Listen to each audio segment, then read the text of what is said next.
92% মুসলিম, তাদের অধিকার নিয়ে কোনো আলোচনা নাই। আবার বলতেছে গণ অধিকার, গণতন্ত্রের কথা বলে অগণতান্ত্রিক প্রক্রিয়ায় এই ইসলামোফোবিয়ার পরিবেশ কায়েম করা হয়েছে। এই তৃতীয় লিঙ্গের মাধ্যমে মূলত যে আসলে সমকামিতা, ট্রান্সজেন্ডার শিক্ষক নিয়োগ দেওয়ার কোটা তৈরি করেছে। আমরা যে আজকে যে প্রেস ক্লাবে এসেছি, যেটা হচ্ছে সম্প্রতি সরকার প্রজ্ঞাপন জারি করেছে যে প্রতিটি প্রাইমারি স্কুলে একজন করে গানের শিক্ষক নিয়োগ দেওয়া হবে। বাংলাদেশে প্রায় 65,500-টির বেশি প্রাথমিক স্কুল আছে, তার মানে 65,000 প্লাস গানের শিক্ষক দেওয়া হবে। এই গানের শিক্ষকের জন্য কেউ দাবিও করে নাই, কিন্তু অনেক বছর ধরে বাংলাদেশের মানুষ চায় যে তাদের বাচ্চারা ধর্মীয় নীতি নৈতিকতা শিখুক। এর জন্য ইসলাম ধর্মের শিক্ষকের দাবি জানিয়ে আসছে এবং গত বছর এটা নিয়ে উকিল নোটিশও পাঠানো হয়েছে সরকারের বিভিন্ন মন্ত্রণালয়ে, কিন্তু গত এক বছরে কোনো সাড়া দেয়নি। কিন্তু দেখা যাচ্ছে যে কিন্তু গানের শিক্ষক নিয়োগ দিচ্ছে। তো এইখানে একটা প্রশ্ন যে গানের শিক্ষকের সাথে ইসলামের যে গানের সাথে যে বাদ্যযন্ত্রের ব্যাপার আছে, এই বাদ্যযন্ত্র ইসলামিক্যালি আসলে এটা নিষিদ্ধ। এটা নিষেধ করেছে আমাদের প্রফেট মুহাম্মদ সাল্লাল্লাহু আলাইহি সাল্লাম। তো এখন এই নিষিদ্ধ জিনিসকে আমাদের ট্যাক্স পেয়ারের মানে আমাদের টাকা ব্যয় করে আমাদের সন্তানদেরকেই আমাদের নীতিনৈতিকতার বিরুদ্ধে শিক্ষা দেওয়ার জন্য এই উদ্যোগ নিয়েছে। এটা অত্যন্ত নিন্দাজনক। আরেকটা যেটা হচ্ছে যে 1% শারীরিক প্রতিবন্ধী ও তৃতীয় লিঙ্গ কোটা সিস্টেম করেছে। এখন তৃতীয় লিঙ্গ বলতে আমরা অনেকেই বলি হিজড়া, আসলে হিজড়া তৃতীয় লিঙ্গ না, তারা শারীরিক প্রতিবন্ধী, এরা হলো লিঙ্গ প্রতিবন্ধী।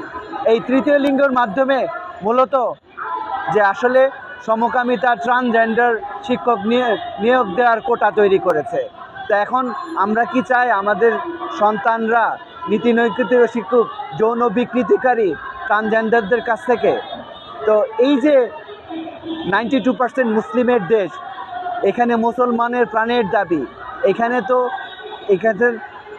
শিক্ষানীতি বা এই যে অগ্রাধিকারমূলক নীতির বিরুদ্ধে চলে যাচ্ছে।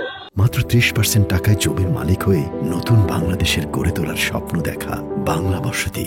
তো সেই দিকে আমরা ইসলামের যে স্বাভাবিক দাবি এই মুসলিমদের, ওইটা না করে গানের শিক্ষক করছে। এইটা নিশ্চিতভাবেই প্রমাণিত হয় যে সরকার এই দেশের মূল্যবোধকে, ইসলামিক মূল্যবোধকে ধ্বংস করার জন্য এই সঙ্গীতের শিক্ষক প্লাস ট্রান্সজেন্ডার শিক্ষক নিয়োগের পায়তারা করছে এবং এটা স্পষ্টত ইসলাম বিদ্বেষী একটা প্রকল্প। আমরা এইটার প্রতিবাদ জানাচ্ছি।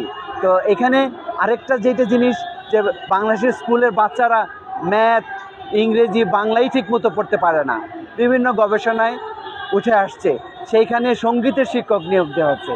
তো আমাদেরকে বেসিক এডুকেশন, ম্যাথ, গণিত, ইংরেজিতে জোর দিতে হবে, প্রাথমিক এটাকে ফোকাস করতে হবে, কারণ এইটাই হচ্ছে আসলে একটা দেশ আগানোর একটা মূল চালিকা শক্তি, যে সৎ চরিত্রবান ইয়াং জেনারেশন তৈরি হয়। এই যে সেইটা না করে অপ্রয়োজনীয় দাবি করা হয়নি এরকম 65,000 শিক্ষককে, সঙ্গীত শিক্ষককে নিয়োগ দিচ্ছে, এটা আমরা নিন্দা জানাই। আর এই যে সরকারের প্রত্যেকটা পলিসি দেখা যাচ্ছে, সংস্কার কমিশনের প্রস্তাব, বিভিন্ন পলিসিতে কনসিস্টেন্ট একটা জিনিস দেখা যাচ্ছে যে সমকামিতা বান্ধব করা। এটা অনেক দিন ধরে শুরু হয়েছে এবং এই শিক্ষক নিয়োগের মধ্যেও, প্রাইমারি শিক্ষকের নিয়োগের মধ্যেও ওই সমকামিতা বান্ধব ওই পলিসিটা কনসিস্টেন্ট স্থির রেখে করেছে। এটা অত্যন্ত নিন্দাজনক এবং দুঃখজনক। এটা জুলাই অভ্যুত্থানের সরকার, 2000 মানুষের প্রাণের বিনিময়ে, আবু সাইদদের রক্তের বিনিময়ে আমরা যেটা করছি পুরাটা আমাদের দেশের মূল্যবোধ বিরোধী, জনগণ বিরোধী।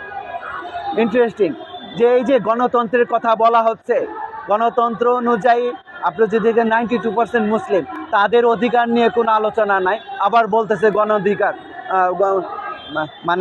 গণতন্ত্র যে আইডিওলজি বাস্তবায়নের চেষ্টা করছে, কিন্তু তারা যেই জায়গায় গণতন্ত্র কায়েম হওয়ার কথা সেই জায়গায় হচ্ছে না। এবং সংখ্যা মানে 90+% মানুষের যদি মতামত মূল্যবোধের দাম না দেয়, এটা তো গণতন্ত্রের মাধ্যমে একটা বড় ধোঁকা দেওয়া হচ্ছে।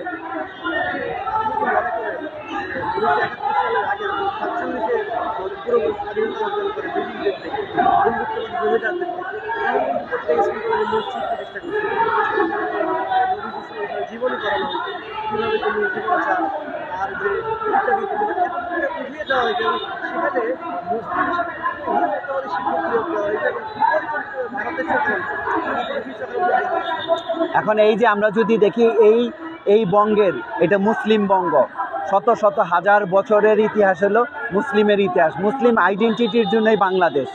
তো 1872 সালে প্রথম জরিপ হয়, সেখানেই দেখা যায় এই অঞ্চলের মানুষ, সংখ্যাগরিষ্ঠ মানুষ মুসলিম, সেই হিসেবে এটা মুসলিম দেশ।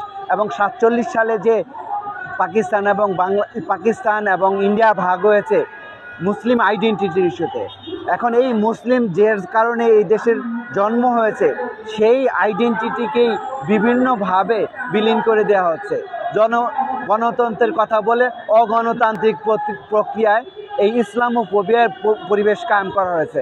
আমরা সাম্প্রতিককালে একটা গবেষণা করেছি, সেখানে দেখা যাচ্ছে বাংলাদেশে যে ইসলামিক বেশভূষাধারী মানুষের 57% ইসলামোফোবিয়া, ইসলামের বিদ্বেষের শিকার হয়। এবং এইটার একটা বড়ই হচ্ছে শিক্ষকরাই ইসলাম বিদ্বেষের সাথে জড়িত। তো এখন দেখা যাচ্ছে এই যে শিক্ষাঙ্গনে ইসলামোফোবিয়া, সেইখানে ছোটো বাচ্চাদের জন্য সঙ্গীতের শিক্ষক, এবং সেইখানে দেখা যাচ্ছে যে আর্টস ফ্যাকাল্টি, নন সায়েন্স ব্যাকগ্রাউন্ডের ডিসিপ্লিনে ইসলামোফোবিয়া অনেক বেশি। তার মানে আমাদের সন্তানদেরকে ইসলামের বিরুদ্ধে আসলে তাদেরকে ব্রেন ওয়াশ করা হবে।